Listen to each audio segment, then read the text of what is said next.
देखिए, सर जगदीश चंद्र बोस ने एक मशीन का निर्माण किया था। उस मशीन का नाम है क्रेस्कोग्राफ मशीन। क्रेस्कोग्राफ मशीन से ही प्लांट का अध्ययन किया था, तभी ये बता पाए थे कि प्लांट में भी जीवन।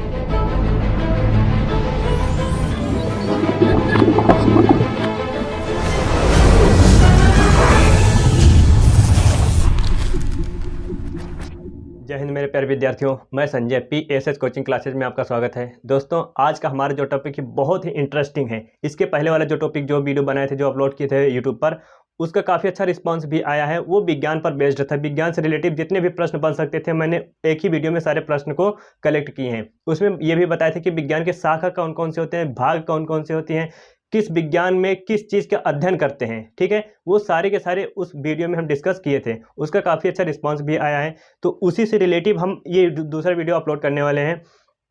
इस वाले वीडियो में हम जीव विज्ञान से रिलेटेड सारी की सारी जानकारी को कलेक्ट कर रहे हैं। ठीक है, इस वाले वीडियो में हम सब प्रश्न को आपके सामने रखेंगे और बीच में ऐसे कुछ प्रश्नों के हम आंसर बोलेंगे जो कि आप सुनकर ही स्तब्ध रह जाएंगे। ठीक है, तो हम चलते हैं अपने टॉपिक पर। इसके ये है जीव विज्ञान का इंट्रोडक्शन। ये वाला वीडियो जो है, इसमें हम जीव विज्ञान के इंट्रोडक्शन के बारे में सारी की सारी जानकारी आपके साथ शेयर करेंगे। उसके बाद इसके बाद जो अपलोड करेंगे, इसके बाद वाला वीडियो वो किस पर होगा, हमारा जीव विज्ञान से रिलेटेड सारे एक के बाद एक स्टेप बाय स्टेप सारी वीडियो अपलोड की जाएगी। ठीक है, लेसन वाइज। तो चलते हैं इस पर टॉपिक पर। हम अपने जीव विज्ञान है। जीव विज्ञान को इंग्लिश में क्या कहते हैं? बायोलॉजी। बायोलॉजी दो वर्डों से मिलकर बना है, इंग्लिश के दो वर्डों से मिलकर बना है। पहला है बायोस, दूसरा है लॉगस। बायोस का अर्थ होता है लाइफ, जिसका हिंदी में होता है जीवन, और लॉगस का अर्थ होता है स्टडी, हिंदी में होता है अध्ययन करना। अब जीवन का हम अध्ययन जिस भी शाखा में करते हैं, जिस भी सब्जेक्ट के अनुसार करते हैं, वही हमारा कहलाता है जीव विज्ञान। क्लियर है? जीवन का अध्ययन जिस भी हम शाखा में करते हैं, वही हमारा क्या कहलाता है? जीव विज्ञान। बात करते हैं कि जीव विज्ञान की शाखा कौन कौन सी होती हैं। जीव विज्ञान की दो शाखाएं होती हैं। पहला है जंतु विज्ञान, दूसरा है वनस्पति विज्ञान। जंतु विज्ञान को इंग्लिश में कहते हैं जूलॉजी, और बॉटनी को कहते हैं वनस्पति विज्ञान को कहते हैं बॉटनी। ध्यान से देखिए कि यहाँ पर जूलॉजी है, एक होता है जियोलॉजी। जियोलॉजी, लेकिन इस जियोलॉजी का अर्थ होता है भूगर्भ विज्ञान। भूगर्भ विज्ञान, इसका हम अध्ययन किस में करते हैं, इस चीज़ के बारे में हम किस में पढ़ते हैं, हम इसके पहले वाले वीडियो में उसको बता चुके हैं। वो आपको डिस्क्रिप्शन बॉक्स में लिंक मिल जाएगा, उस पर आप जाकर देख सकते हैं। ठीक है, तो जियोलॉजी नहीं होता, ये जूलॉजी होता है। अब देखिए, बात करते हैं जंतु विज्ञान की। तो जीव विज्ञान की जनक की बात करेंगे तो जीव विज्ञान के जनक हैं अरस्तु, और जंतु विज्ञान के भी जनक हैं अरस्तु, क्योंकि अरस्तु ही पहले ऐसे वैज्ञानिक थे जिन्होंने ये बताया था कि पृथ्वी पर जीव हैं। वैसे तो जीव थे, लेकिन किसी ने ये थ्योरी नहीं दी थी, किसी ने ये नहीं बताया था कि वास्तव में जीव हैं। वो काम क्या क्या करते हैं, ये सारे सब कुछ किसने बताया था? अरस्तु ने।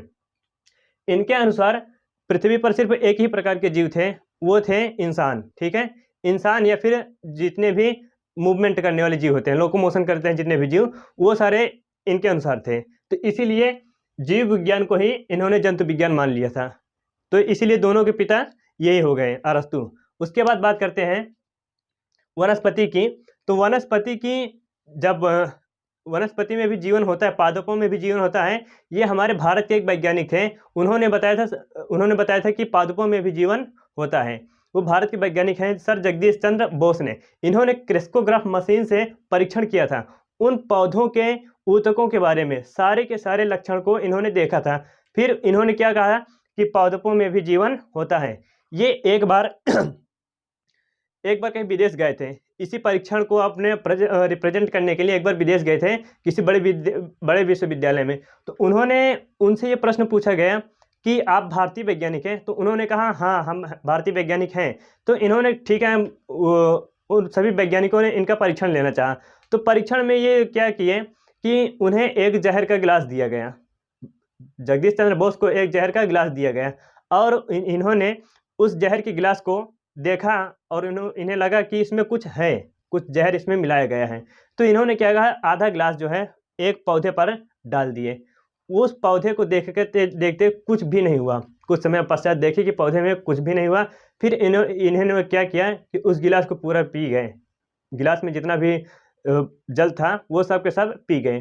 फिर वैज्ञानिकों ने सोचा कि ये सारे के सारे गिलास को, ये जितना गिलास में था वो सारे के पी क्यों गए, क्योंकि इसमें जहर था। फिर वैज्ञानिकों ने इनसे पूछा कि आप इस गिलास को पिए क्यों, तो उन्होंने बताया कि सर इसमें अगर जो गिलास में जहर मिलाया गया था, इस जहर से इस पौधे को कोई नुकसान नहीं हुआ, तो इस जहर से हमें भी कोई नुकसान नहीं होगा। इन्होंने वहाँ पर सिद्ध कर दिया था कि पौधों में भी जीवन होता है। ठीक है, तो वैज्ञानिकों ने इनकी भाषा को, इनकी जो शब्द बोले थे, इस शब्द को सुनकर वो स्तब्ध रह गए थे। चलिए उसके बाद बात करते हैं कि ये पादपों में जीवन होता है, सर जगदीश चंद्र बोस ने ये बताया था। ठीक है, लेकिन इन्होंने उसकी कोई थ्योरी नहीं दी थी। तो थ्योरी को जो दिया था, उसके सिद्धांत को जो दिया था, वो उसके जनक कहलाने लगे। तो वनस्पति विज्ञान के जनक हैं थियोफ्रेस्टस, क्योंकि थियोफ्रेस्टस ने ही बताया था कि पादपों में जो जीवन होता है उनकी को क्या क्या क्रियाएं होती है, कौन कौन से ऊतक होते हैं, इंसानों के जैसे ही कार्य करते हैं या फिर नहीं, वो सारे कौन कौन से बताए थे, ये थियोफ्रेस्टस ने बताया था। ठीक है, उसके बाद बात करते हैं कि जंतु विज्ञान के जनक हो गए अरस्तु। क्लियर है। अब देखिए जंतु विज्ञान में हम अध्ययन किसका करते हैं, तो जंतु विज्ञान में हम एनिमल का अध्ययन करते हैं। एनिमल का अध्ययन जंतु विज्ञान में करते हैं। वनस्पति विज्ञान में किसका अध्ययन करते हैं, प्लांट्स का। ठीक है, एनिमल लोकोमोशन करते हैं, मतलब गति करते हैं, एक स्थान से दूसरे स्थान तक जा सकते हैं। तो इसमें रखा गया लोकोमोटिव जीव का। ठीक है, और इसमें नॉन लोकोमोटिव। ठीक है, मतलब इसमें जितने भी गमनशील जीवों को रखा गया, इसमें जो गमन नहीं कर सकते थे, गति नहीं कर सकते थे। पौधे क्या होते हैं, एक जगह खड़े होकर ऐसे ऐसे गति कर, मतलब हिलते डुलते हैं, लेकिन वो एक जगह से दूसरे स्थान तक स्थानांतरित नहीं हो सकते। ठीक है, अब बात करते हैं कि जीवधारियों के लक्षण कौन कौन से होते हैं।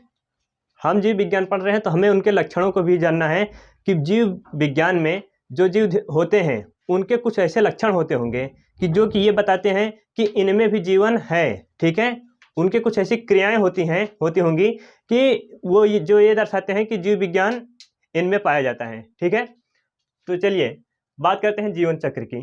सभी जीवों की एक लाइफ साइकिल होती है, जीवन चक्र होता है। कैसे होता है देखिए, पहले किसी भी पेड़ हो, किसी भी एनिमल हो या प्लांट हो, उनका क्या होता है, बर्थ होता है, जन्म होता है। ठीक है, बर्थ के बाद आता है उनकी एज, थोड़े एज में बदलाव आता है, थोड़ा बड़े होते हैं तो वो चाइल्ड बनते हैं। ठीक है, चाइल्ड या फिर प्लांट बनेंगे। अगर एनिमल है तो चाइल्ड बनेगा, प्लांट है तो पौधा है तो प्लांट बनेगा। उसके बाद बात करते हैं, ये थोड़ा और बड़े होंगे तो यंग होंगे। ठीक है, यंग के बाद ये ओल्ड होंगे, ओल्ड के बाद डेथ। ठीक है, अब इसी में इनकी लाइफ साइकिल चलती रहती है। ठीक है, ये साइकिल इनकी चलती रहती है। अब इसी के बीच में इनका क्या बोलते हैं, रिप्रोडक्शन होता है। सारी क्रियाएं जो दिए हैं, ये सारी क्रियाएं इन्हीं के बीच में, इसे साइकिल के बीच में होती है। ठीक है, ये साइकिल पुनः ऐसे चलती रहती है। बात करते हैं जीव द्रव्य की। जीव द्रव्य क्या होते हैं, देखिए सभी जीवों की जो भौतिक आधारशिला है वो क्या है, जीव द्रव्य। क्योंकि जीव द्रव्य में जितनी भी आपकी क्रियाएं होती हैं, जितनी भी जैविक क्रियाएं होती हैं, वो सब जीव द्रव्य में ही संपन्न होती हैं। ठीक है, इसलिए इसको जीवन का भौतिक आधारशिला कहा गया है। क्लियर है। बात करते हैं कोशिका संरचना की, सेल स्ट्रक्चर की। सेल स्ट्रक्चर की बात करेंगे तो एनिमल और प्लांट दोनों के सेल स्ट्रक्चर होते हैं, लेकिन थोड़ा सा भिन्न होता है। एनिमल का प्लांट सेल अलग होता है, एनिमल का अलग होता है और प्लांट का अलग होता है। देखिए हम बात करेंगे पहले प्लांट की, प्लांट सेल की बात करेंगे तो प्लांट सेल के जो ऊपरी दीवार होती है उसको कहते हैं सेल वॉल। ठीक है, और प्लांट में एक और होता है, उसको कहते हैं सेल मेम्ब्रेन। ठीक है, और एनिमल की बात करेंगे तो एनिमल में सिर्फ और सिर्फ सेल मेम्ब्रेन होती है। देखिए एनिमल में सिर्फ सेल मेम्ब्रेन होती है और प्लांट में सेल वॉल और सेल मेम्ब्रेन दोनों होती है। क्योंकि आप जानते हैं कि पौधे जो हैं इंसानों से बहुत ज़्यादा बड़े होते हैं, इसलिए उनकी कोशिका जो होती हैं वो थोड़ा बड़ी होती है, और एनिमल की कोशिका थोड़ी छोटी होती है, ठीक है। और ये थोड़ा कठोर होते हैं। इनकी कोशिका भित्ति पाई जाती है, सेल मेम्ब्रेन इनमें पाया जाता है, उसके बाद सेल मेम्ब्रेन एनिमल में भी पाया जाता है। अब देखिए बात करते हैं इनकी कोशिका संरचना, सेल स्ट्रक्चर हो गया, कोशिका संरचना। अब बात करते हैं उपापचय मेटाबॉलिज्म की क्रिया जो होती है सभी जीवों में, चाहे वो प्लांट हो चाहे एनिमल हो, उन दोनों में क्या होता है, मेटाबॉलिज्म की क्रिया संपन्न होती है। उपापचय में होता क्या है, उपापचय के दो प्रकार होते हैं, एक होता है उपचय, एक होता है अपचय। उपचय को कहते हैं एनाबॉलिज्म, अपचय को कहते हैं कैटाबॉलिज्म। देखिए एनाबॉलिज्म का मतलब होता है जोड़ना, और कैटाबॉलिज्म का मतलब होता है तोड़ना, ठीक है, तोड़ना या टूटना, बात एक ही हुई। अब जोड़ने की बात करेंगे, देखिए कैसे जोड़ते हैं। जैसे कई सारे एटीपी मिलकर, जैसे 38 एटीपी होते हैं, 38 एटीपी मिलकर एक ग्लूकोज बनाते हैं, ठीक है, एक ग्लूकोज बनाते हैं। 30 एटीपी के अणु मिलकर एक ग्लूकोज बनाते हैं, मतलब 38 एटीपी जुड़कर एक ग्लूकोज का निर्माण करते हैं। वैसे 20 एमिनो एसिड मिलकर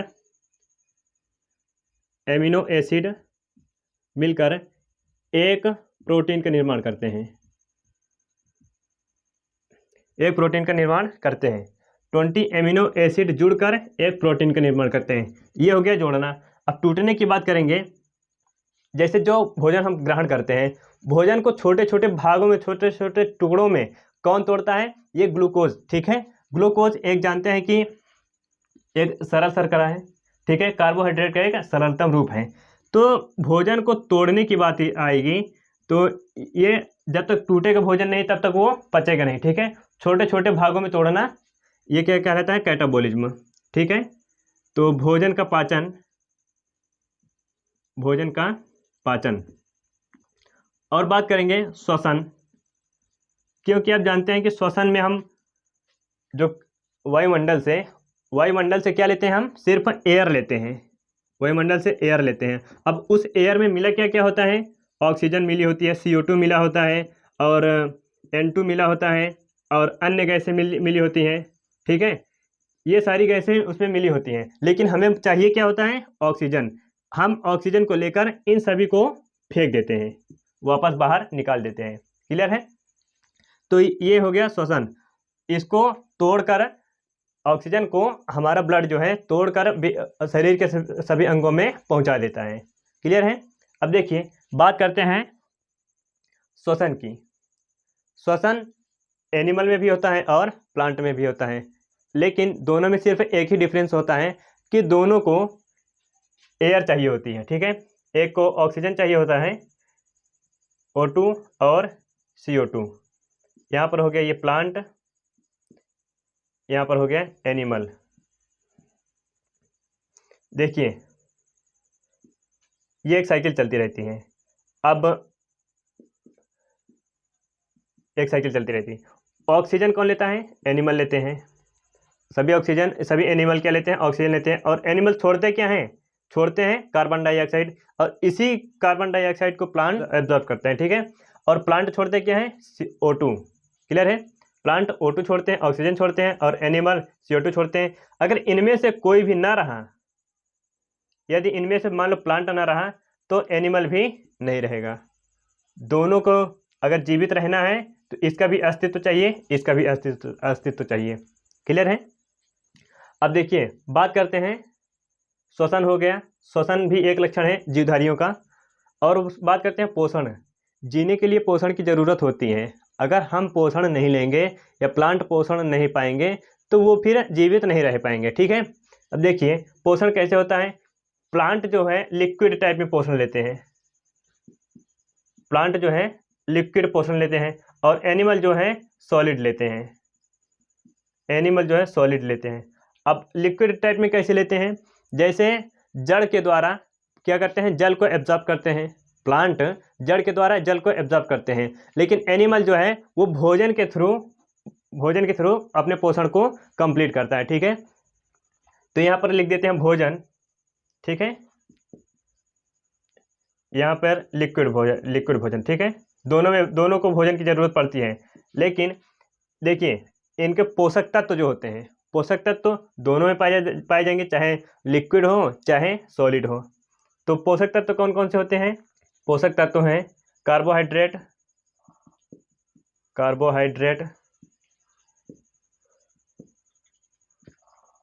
और प्रोटीन, वसा और विटामिन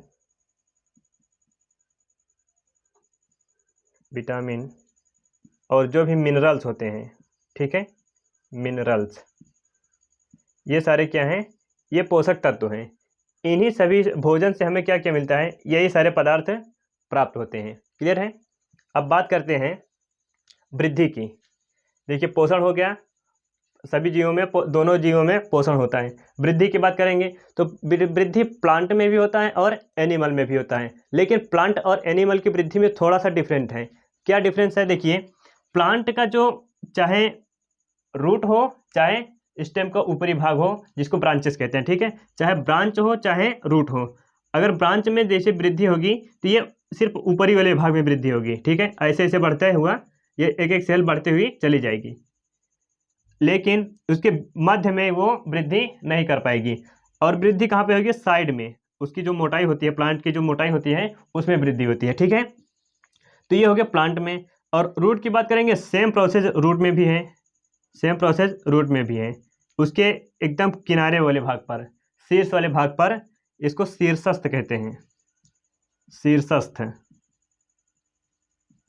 ठीक है, ये शीर्षस्थ वृद्धि होती है। और यहाँ पर पार्श्व वृद्धि होती है, पार्श्व वृद्धि।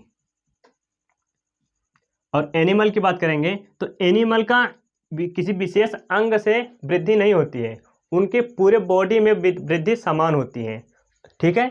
इनके संपूर्ण बॉडी में होल बॉडी, ठीक है, पूरे बॉडी में वृद्धि समान दर से होती है। अगर पता लगा कि हमारा एक अंग में वृद्धि लगातार होती रहे तो हमारा एक अंग बड़ा हो जाएगा। हम बात करेंगे जैसे हाथ की, मान लो हाथ की उंगली में वृद्धि हुई तो एक उंगली हमारी लगातार बढ़ती जाएगी, उस पर वृद्धि होगी तो लगातार वो बढ़ती जाएगी और एक दिन बहुत लंबी हो जाएगी, ठीक है।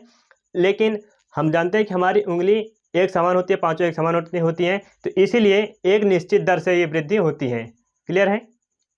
और बात करते हैं एक और, हमारे एक अंग ऐसा है, हमारे बॉडी के एक अंग ऐसा है जो जिसमें सबसे तीव्र गति से वृद्धि होती है, कोशिका विभाजन सबसे तीव्र गति से होता है, रिकवरिंग क्षमता सबसे अधिक होती है। उसका डिस्कस हम नेक्स्ट वाले वीडियो में ज़रूर करेंगे और वो थोड़ा लंबा टॉपिक है जिसको आपको समझाना पड़ेगा, ठीक है। तो ये हो गया, वृद्धि की बात हो गई। वृद्धि एनिमल में और प्लांट में दोनों में थोड़ा डिफरेंट होती है, लेकिन दोनों में वृद्धि होती है। क्लियर है? अब बात करते हैं प्रजनन की। देखिए प्रजनन होता क्या है? अपने जैसे सेम संतान की उत्पत्ति करना प्रजनन कहलाता है, चाहे एनिमल हो चाहे प्लांट हो। मान लो ये आपका प्लांट हो गया, अब इसी के जैसा अब किसी के माध्यम से, चाहे बीज के माध्यम से, चाहे जड़ के माध्यम से, चाहे तने के माध्यम से, चाहे पत्ती के माध्यम से, अगर किसी के माध्यम से अपने जैसे सेम वृक्ष को ये जन्म दे रहा है तो ये क्या कहलाएगा? प्रजनन कहलाएगा। वैसे इंसानों में भी है प्रजनन, दोनों में सेम होता है, ठीक है। ये अपने जैसे सेम संतान को ये जन्म दे सकते हैं। तो ये हो गया आपका प्रजनन। अब बात करते हैं गति की। क्या गति पौधों में गति होती है? अभी हम आपको बताएं यहाँ पर लोकोमोशन और नॉन लोकोमोटिव। इसमें लोकोमोशन होता है, इसमें लोकोमोशन नहीं होता, मतलब पौधों में गति नहीं होती है और एनिमल में गति होती है। एनिमल एक स्थान से दूसरे स्थान तक जा सकते हैं, लेकिन प्लांट जो है एक स्थान से दूसरे स्थान तक नहीं जा सकते हैं। सिर्फ उनमें थोड़ा सा मूवमेंट होता है। कैसे मूवमेंट होता है? जैसे उनके अगर रूट में वृद्धि होने लगी या हाइट में उनकी वृद्धि होने लगी तो उनमें जब तक मोशन नहीं होगा, थोड़ा सा भी मूवमेंट नहीं होगा, तब तक वो वृद्धि नहीं होगी, ठीक है। तो जैसे ये मान लो कोई प्लांट हो गया, प्लांट की रूट हो गई।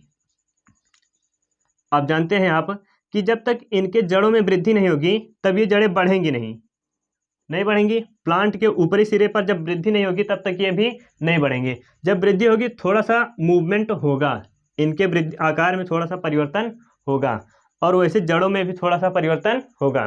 क्लियर है?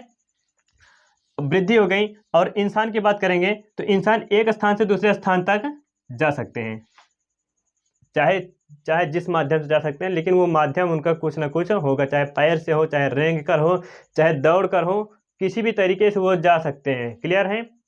अब देखिए, प्रजनन हो गया, गति हो गई। अब बात करते हैं संवेदनशीलता तथा अनुकूलनशीलता। क्या प्लांट में संवेदनशीलता होती है या अनुकूलनशीलता होती है?